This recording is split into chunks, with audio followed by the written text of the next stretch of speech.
Nej, nu ska vi se. Sorry. We are looking at the file kz4007.pdf in the folder extra material Medusa et al. It is actually course material for another course, but I changed it slightly for adapting it to this course. So the content is, first of all, a lot of stuff about acid base. It's only water chemistry, but if we have a look here, where this last chapter about Pourbaix diagrams is essentially a discussion, an introduction to Pourbaix diagrams, and also discussion how to use Medusa, the program that we had a initial look to yesterday. So it's only a few pages, but you are of course free to read the rest also. There may be errors, printing errors, and also language errors. So, but most of it is probably not wrong. Apart from that, I added a link to Medusa. Actually, when you click on that link, it says something, Firefox can't open this page. So I don't know why this thing happened. It's probably because they don't want automatic robots to download everything.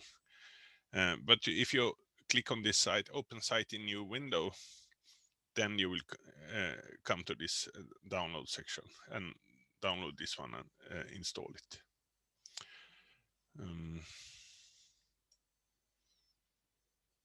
So otherwise, there is nothing here yet. But I will, according to legend here, I will put in some extra material.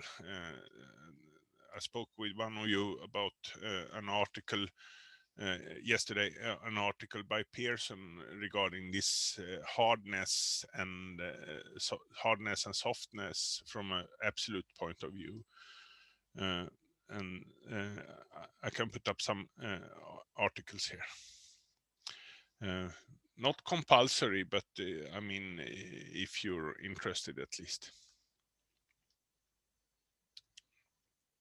The literature study task part of the course is in this chapter here, and I suppose you follow the instructions here. You should choose carefully to read your article, prepare 1 hour. Yeah, I suppose you should decide or agree together with Ulrich which one to choose. I think in principle you should read all of it, but then go into some deep details in one of them and present it later in the course.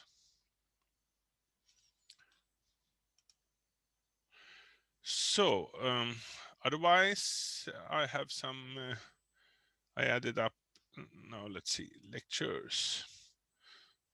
Chapter 6, redox chemistry.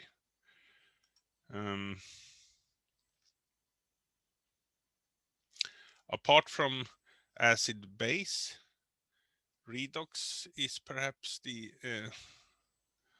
now let's see, where is the beginning here?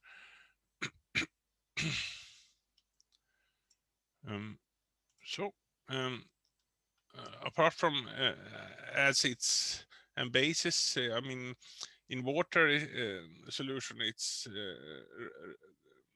essentially hydrogen ions and hydroxide ions. But acid-base chemistry in another solvent would deal with other type of dissociation, equilibria, and donation of electrons of hydrogen in the case of bromuric acid, but perhaps we are in the more general Lewis acid regime. So in non-aqueous solutions, we could perhaps obtain environments that act where very strong Lewis acid is stronger than it's possible to have in water solution, could be stable. So approximately the same is valid for oxidation and reduction. I mean, this is it not very similar to, let me just make a comparison between acid-base chemistry and redox chemistry.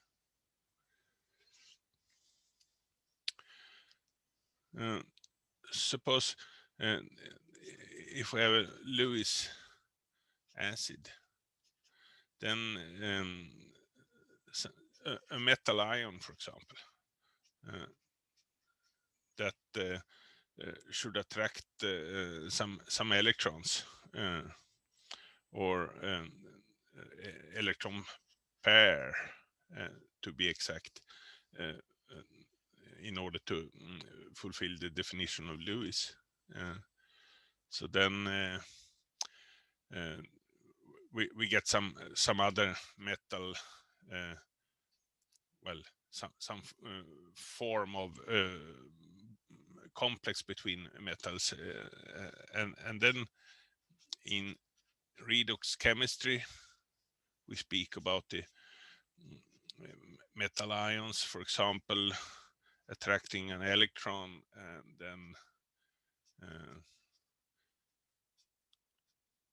for example like this. So seeing the metal ion as a Lewis acid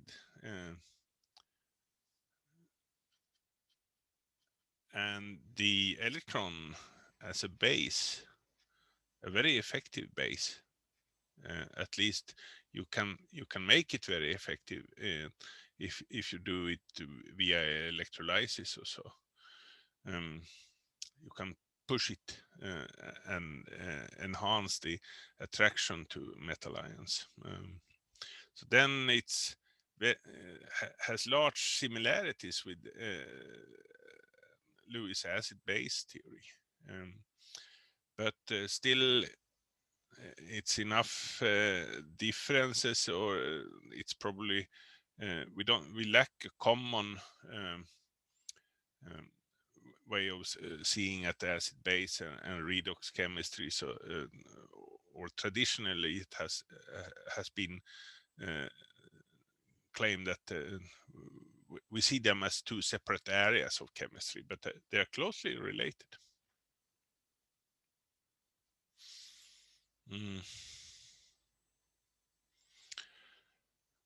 We should have a look at we should have a look at redox cells, half cells, and 2 halves is 1 whole.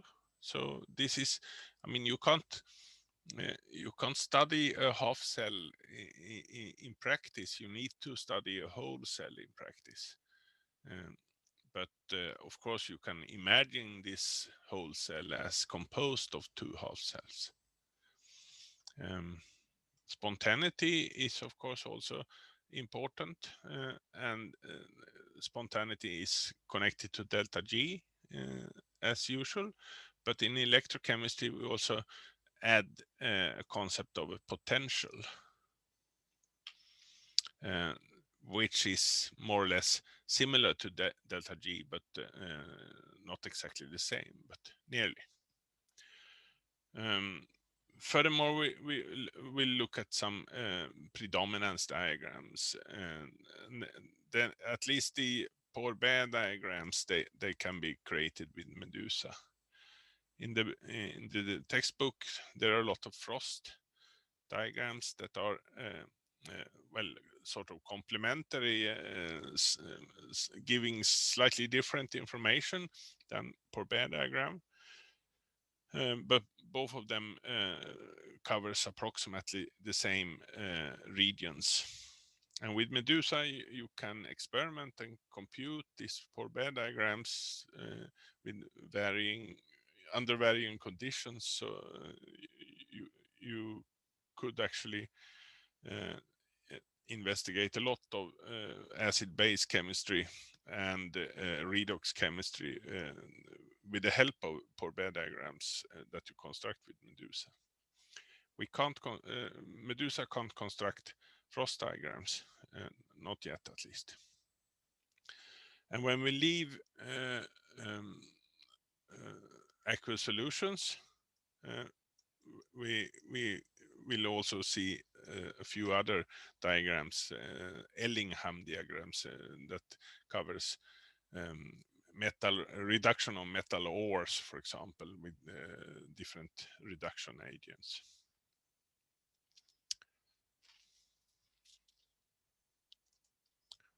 Mm-hmm. Yep, a half cell, whole cell, or a electric cell or redox phenomena. We can actually divide them into two different. This is a spontaneous cell or a galvanic cell. Now let's see, galvanic. After some Italian guy, Galvani, for 200 years ago, he was entertaining people by electric phenomena, so to say. But that was utilizing some simple batteries. Batteries.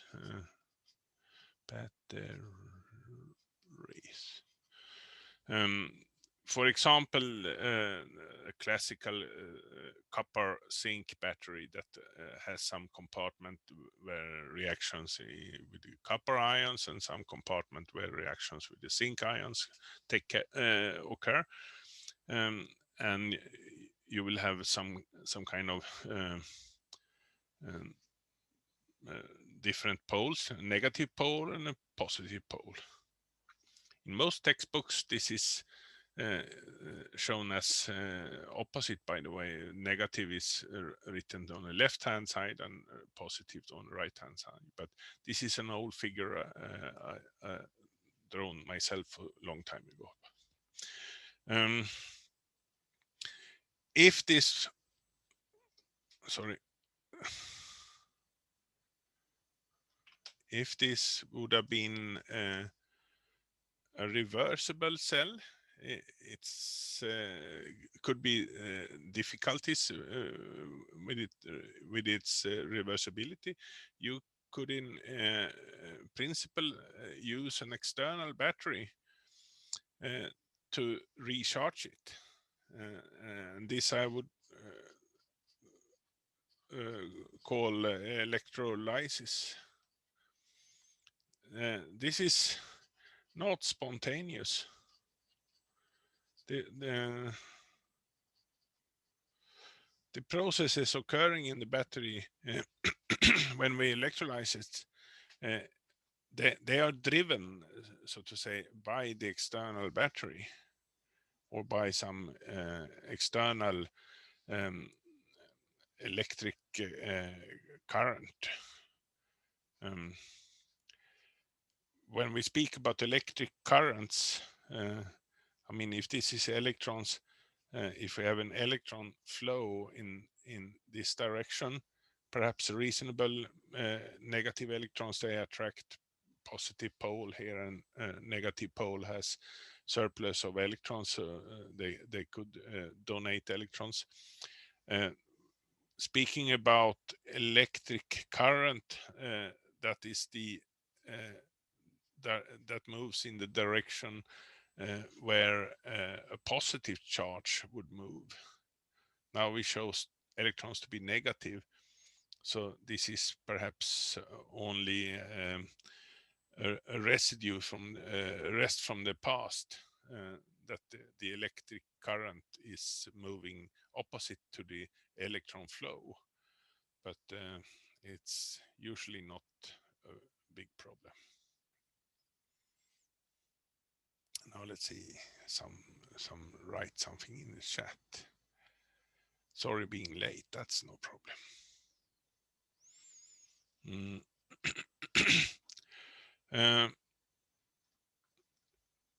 The typical galvanic element for teaching purposes, at least, is this zinc copper element, where we have some kind of oxidation. Now let's see, pen on. It's an oxidation of zinc metal, because well, why do zinc metal oxidize and why not copper metal? Different metals, they behave differently, and zinc is obviously, it seems that zinc is one of the metals that easily oxidized compared to at least copper. So if it oxidizes and forms the oxidized form, then we will have a surplus of electrons left. They are left over. So this will create a negative pole here, and a current of electrons flowing down in the copper. The electrons here in the copper pole will be consumed by the copper ions that are reduced. Since they are consumed, we will have a positive pole here created. And then this flow of electrons couldn't be maintained unless we have a closed circuit. So for example, closing the electrical circuit by some kind of ionic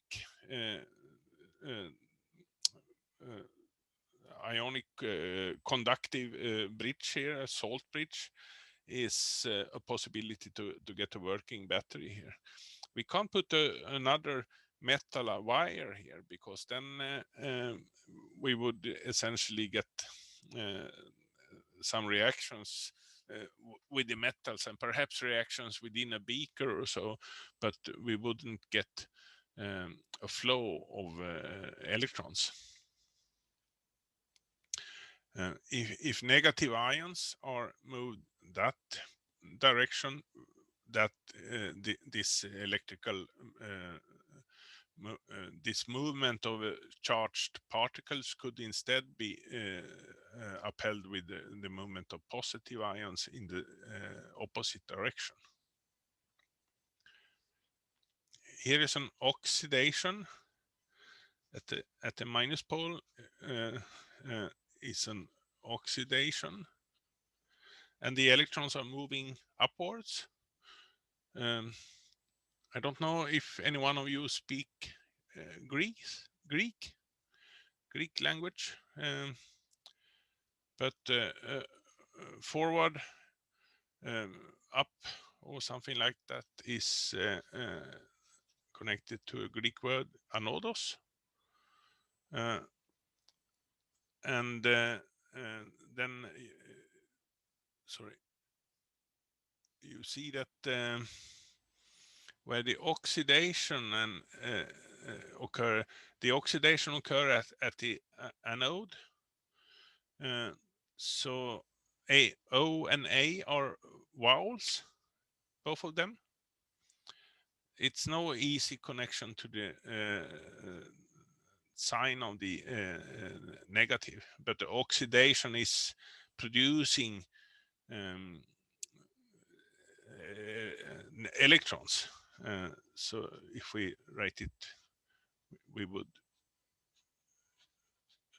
introduce electrons like that. So that is the link to the negative pole. At the positive pole, there is a reduction,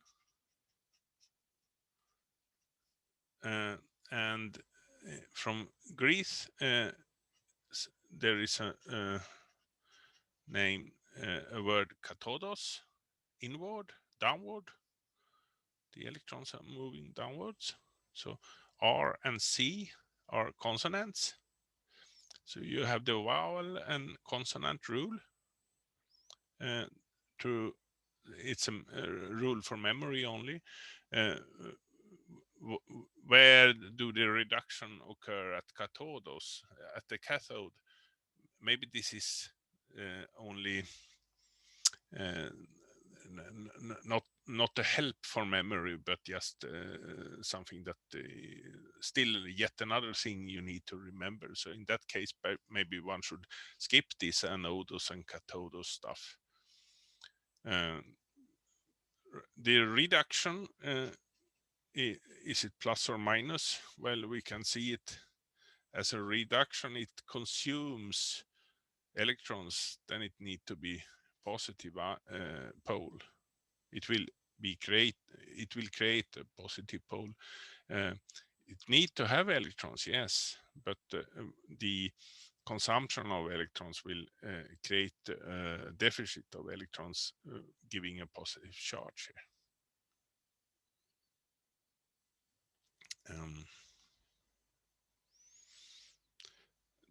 This is the typical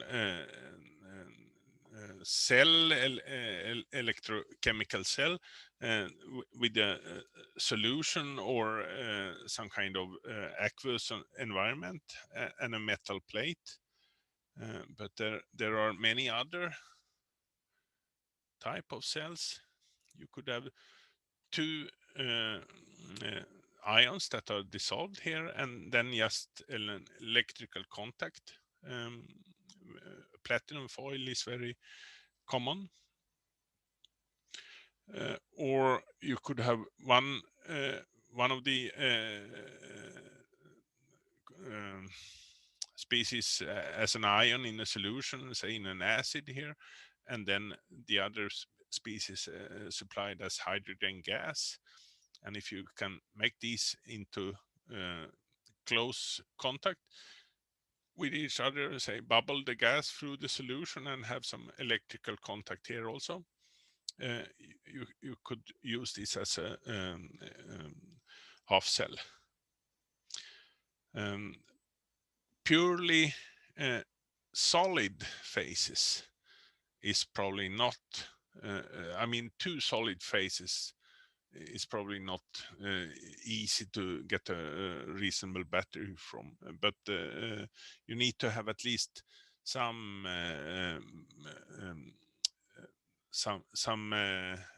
tendency to mobility of the at least one of the phases. So. But the solution or a mix of solution is excellent. Or I mean, if you have one solid phase where say ions could migrate through a framework part of the solid phase, then it's also quite reasonable to construct a battery like that. These are two pictures from the book.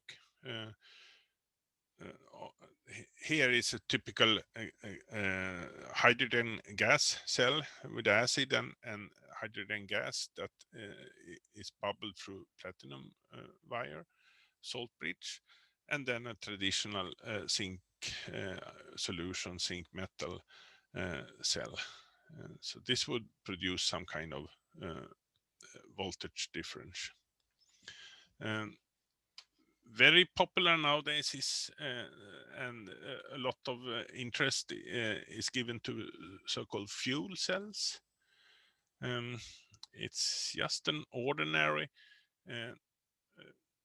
galvanic cell, but the thing that is oxidized is usually hydrogen, and the thing that is reduced is usually oxygen.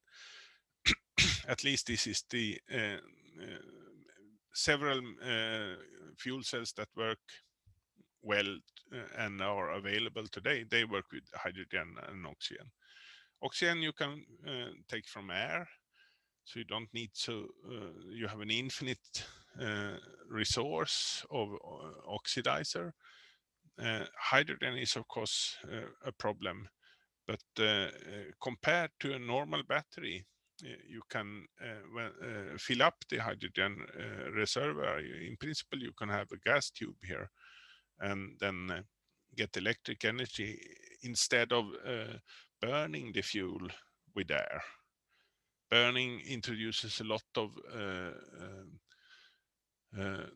heat losses.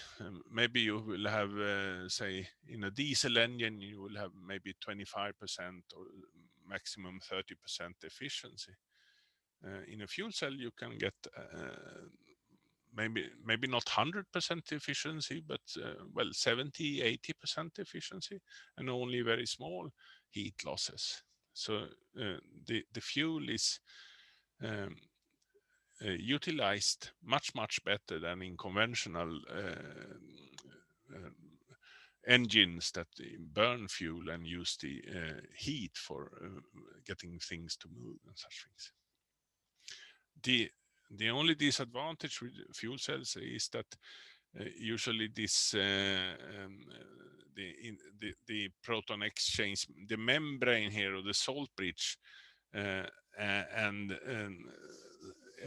eventual catalyzed that are necessary in order to get the reactions enough fast at room temperature, they are kind of expensive or brittle. So there are still some problems before we will see fuel cells in everyday applications, like in mobile phones and so. But maybe in future you fill it up, maybe not with hydrogen gas, but say a few drops of olive oil or something like that. Some liquid that you can burn formally at 37 degrees or something like that, and which is not poisonous. We'll see if we'll arrive there. So, something that is connected to redox cells and such things is we need a compact scheme for for writing an galvanic cell. So this copper zinc cell reacting metal, we start with the pen on. We start with the negative part, and we could put zinc solidus, and then it was a phase difference between the solidus and the solution here, and then we had the salt bridge, one end of the salt bridge and another end of the salt bridge, and then we had the second part, a solution and a phase border, and then the metal, and then maybe this plus and minus is not necessary to write out, but I mean, in principle, negative is on one side and on the left side formally, and positive on the other side. If you give this the poles plus and minus and plus, I mean, then you can also reverse them. It doesn't matter. This is called a cell scheme, and if you would have several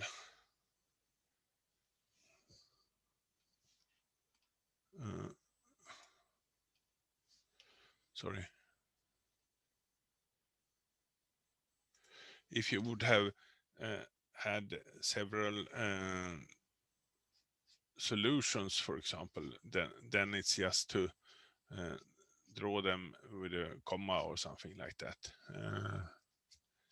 in between, and in the iron 2 iron 3 cell that we just saw, we had a platinum contact, an inert electrode.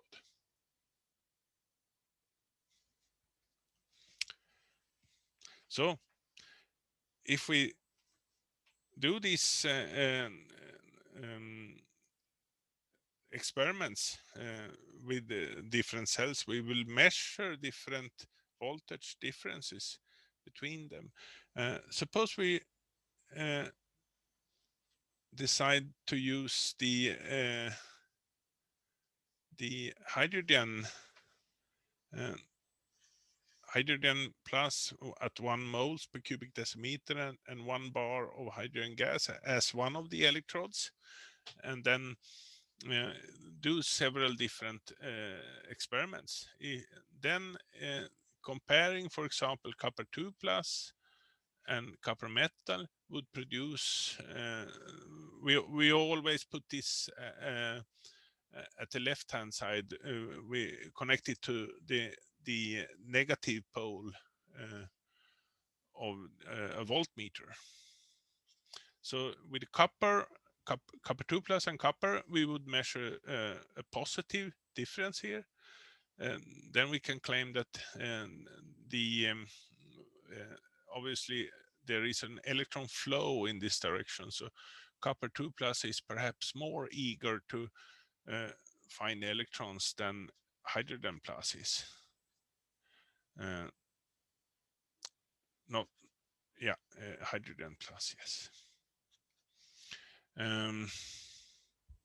So positive 0.34, that is quite okay. If we change metal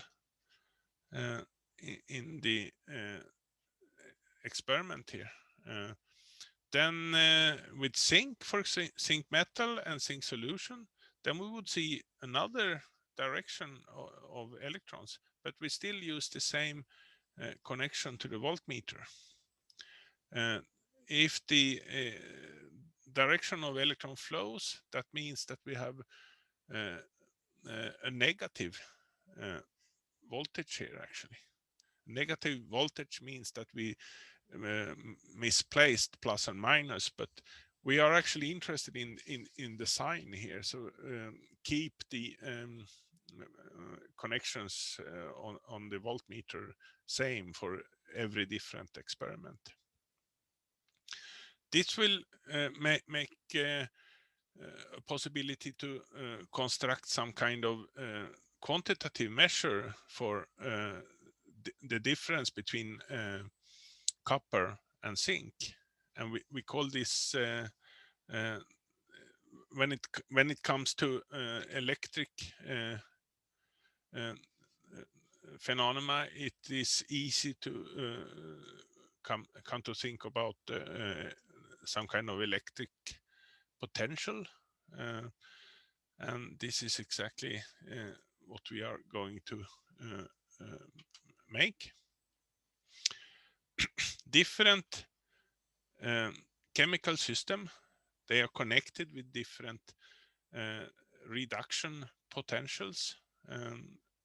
We could, of course, also choose oxidation potentials if we write the reaction as an oxidation, the production of electrons. But the standard is to, when we are comparing different reactions, we should also always compare them in the same way. So, for example, as reduction, uptake of electrons, all of these, then we can say that these different reactions or these different oxidized forms, they have different tendencies to attract electrons, and we can sort of denote this tendency to attract electrons by the reduction potential. So in this table, for example, one can say that lead oxide and chlorine, they are very, very eager to attract electrons and become some kind of reduced species because they have large electrode reduction potentials. There is another column here also PE. This is similar to pH, but skip it for the moment. You see that the high values, they are connected to high values of E, and low values of E are also connected to low values of PE. We need a 0 point. So this is the hydrogen ions to hydrogen gas. Perhaps this isn't 0. I mean, from first principles, or from if you would do quantum mechanical calculations to actually investigate how eager is H plus to attract electrons, maybe you would get something completely different here. But this is actually a negotiated value. We agree that it is some value in absolute terms. The absolute reduction potential, I think it's 5 volt or something like that. But then we need one fixed point in chemistry, and this is the hydrogen gas electrode. And we define it as 0 volt. Then with this definition, every other potential also get defined. We can say that the oxygen, for example, gas reduction in alkali conditions, it occurs at 0.40 volt, 0.40 above the hydrogen gas electrode, that is. If we don't have the 0 well defined here, and if we don't know, then we wouldn't know that one either. So the use of the hydrogen gas electrode, that it is exactly 0 in standard conditions. This 0 here means standard conditions. All solutions have 1 moles per cubic decimeter, and all solid phases are pure, or all gases are pure and have 1 bar pressure.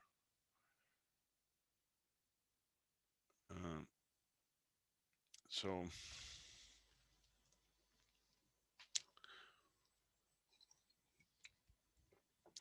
sorry.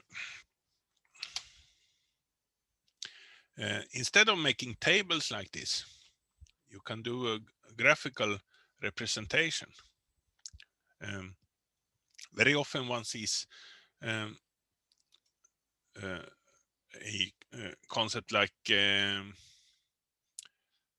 electrochemical series and different metals. Zinc metal is less noble than iron, which is less noble than hydrogen and copper and silver, etc. Sometimes you see the electrochemical series of the metals, which is not at all a good name, because there are few of the elements that are gases. And we don't have any liquid element with here, but bromine, for example, would perfectly fit in somewhere here on the right hand side. But is this really a good easy way to distinguish different elements? I mean, it's a very compact, and the information present in this series is minimal. It's better actually to either have a table or a graphical representation of the table. What does it mean, this reduction potential? Now let's see, pen on. The reduction potential, high reduction potentials, means that we have an environment that is electron poor or electron deficient. I mean, having an environment is perhaps very abstract, but why is an environment electron poor or electron deficient? It's something that consumes electron. And the things in this among these four elements that can coexist with an electron poor environment is, for example, copper 2 plus, zinc 2 plus is no problem, iron 3 plus or silver plus. But since they are different elements, so when we increase the when we increase the abundance of electrons in the environment, or we can say that we go to a more electron rich environment, then suddenly, for example, the copper will start to reduce to copper metal.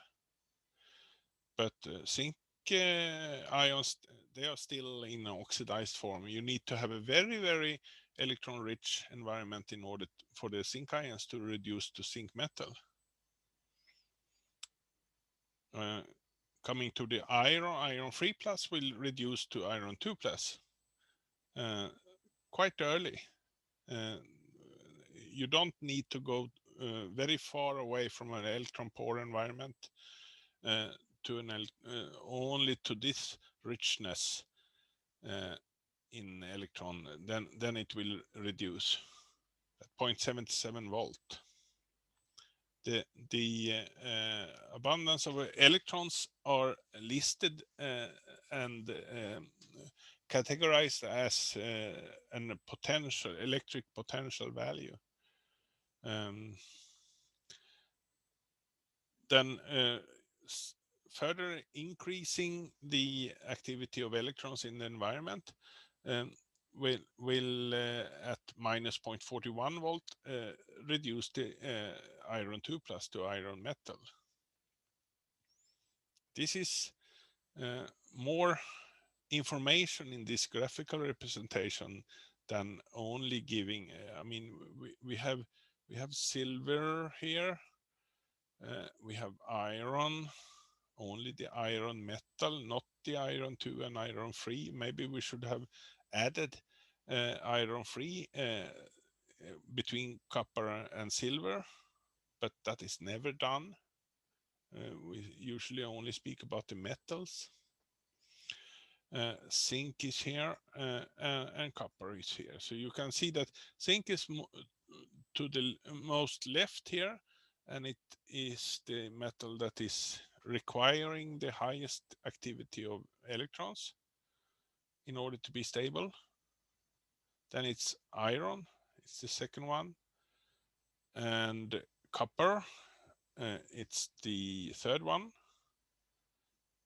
and the fourth one is silver. I mean, these are only four elements. You could draw some other figures. You could just make a line and then a break at the border between the reduced and oxidized species.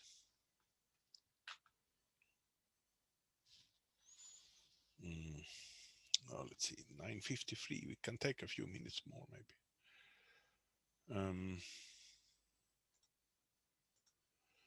So this is a way to represent these reduction potentials in a graphical way that at least I like. You don't see these in more or less any book, not yet, except the locally produced compendiums and such things that you may get from me. But the reduction, the electrochemical series and the reduction potential, this is everyday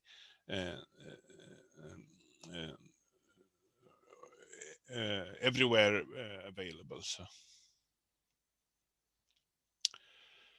So if you have two metals, the zinc, returning back to the zinc copper zinc battery, and if we have some kind of criteria for the zinc metal, zinc 2 plus ion, and the copper metal, copper 2 plus ion. Um, and the different values here in the tables of reduction potential gives the uh, where this border exists in a reduction in an electron activity point of view of the environment. And then the electric cell voltage, the whole cell voltage, is the difference between these two, uh, the distance in reduction potential, for example. I know that there are habits that, for example, in reality, the copper part of this battery is a reduction in reality, and the zinc part is an oxidation. And then people, in a few books still, they deal with this as an oxidation potential. Then it's plus 0.76 then. But then you need to add these two potentials. It's easier to look at them in the same way as reductions, having the oxidized species to the right and the reduced to the left in both circumstances, but then realizing that the most oxidized will be reduced and the most reduced, or the least noble metal, will be oxidized, and then take the difference between these two reduction potentials as the cell voltage. There are several possible ways of actually changing this definition, but I think this is convenient.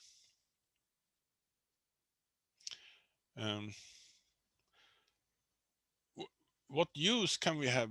Can one use this electrochemical series as some kind of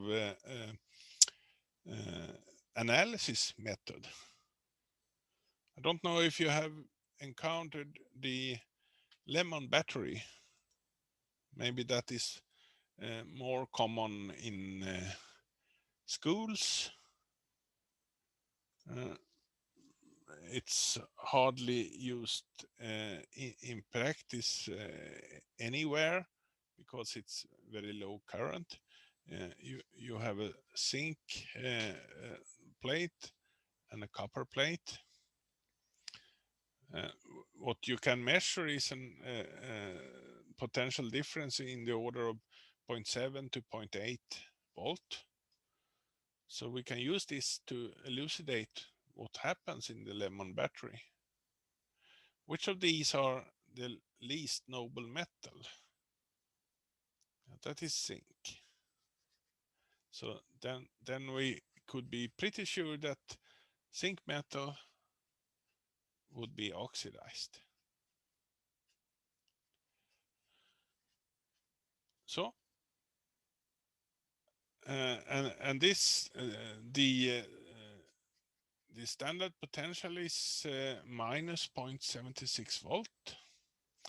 Because of this cell voltage, we know that at the copper electrode here, we should have something close to 0 volt.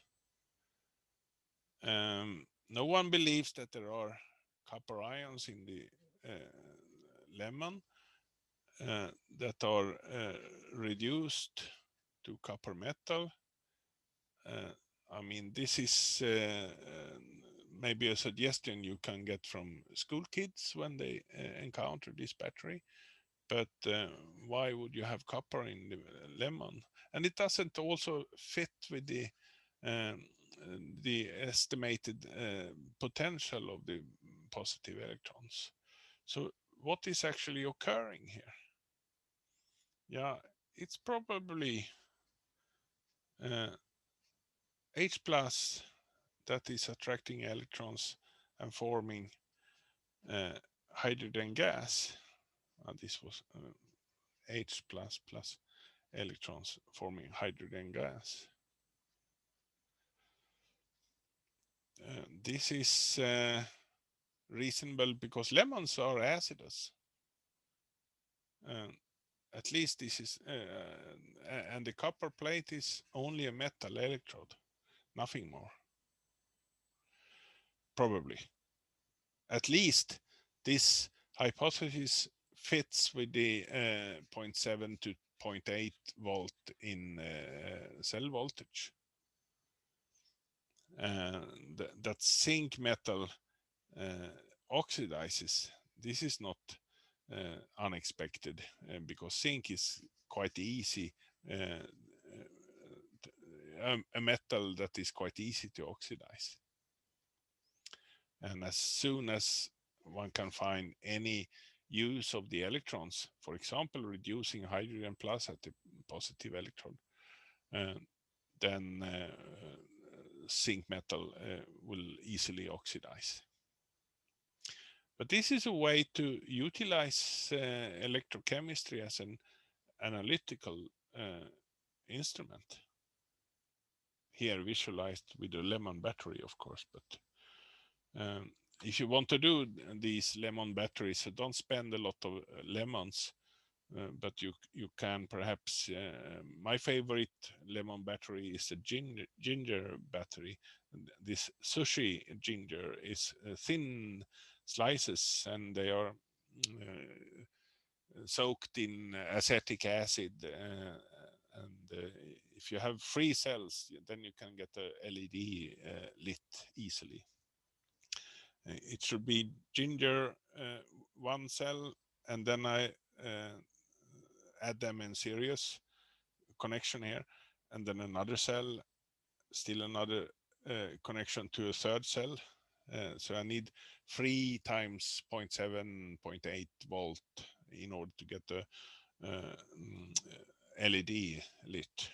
With only 1 lemon battery, it's not possible to get an LED lit, at least. You can of course measure it with a voltmeter, but demonstrating it to someone not being a chemist is perhaps not so fun. It's more fun to have a LED lit if you want to make a battery.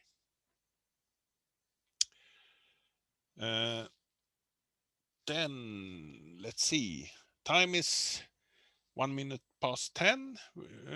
Can we have a short leg stretcher? Yeah. Yeah. Make it, is 5 minutes okay? Yeah, it's okay for Yeah. me. Yeah. And for you, the rest of you also? Yeah, that's fine. Yeah. Okay. Let's take 5 minutes. Yeah, sure.